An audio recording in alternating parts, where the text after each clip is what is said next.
Here's a quick guide and build to the Thalys.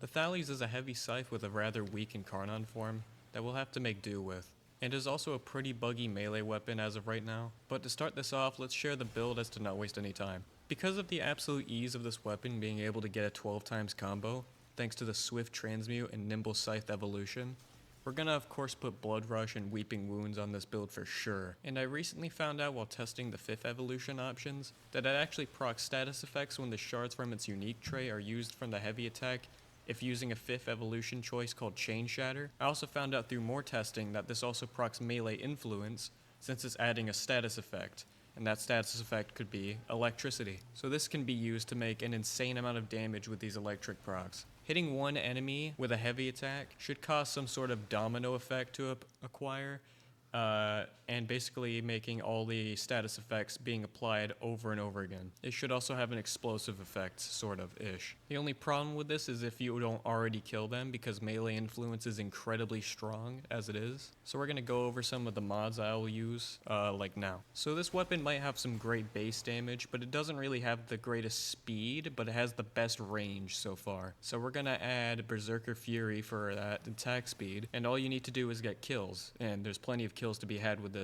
build. We'll add Galvanized Elementalist since it's going to boost the damage coming from the electric procs, while giving some extra status chance, cause why not? 2 shock mods to help with making electricity the primary status, that will most likely be applied with the status chance that goes up from Weeping Wounds. Condition Overload to help with making more damage, especially since there's most likely going to be status effects on every enemy that's near within 20 meters. Gale Force Dawn as our stance mod since there's literally no one other else to use.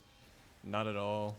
I think that's it. And finally, Galvanized Steel to help increasing our crit chance and adding a good amount of crit damage to the build. And before we get to the Incarnon choices, I'd actually like to thank out a frequent commenter who's been enjoying all the builds so far. This build's basically for you. And even though this was basically pain to make this video because the Thalys is the most overly complicated or most annoying weapon I've ever used in my life when it's not on Kullervo, I'm at least glad that people are out here enjoying this, and I'm glad that you enjoyed it too. Anyway, let's get back to the Incarnon choices. So for the Incarnon choices, we went for Chain Shatter on our 5th choice, Swift Transmute for the 4th evolution, Nimble Scythe for the 3rd evolution, and finally, Dreadful Reach for the 2nd choice. Anyways, I'm gonna go to bed.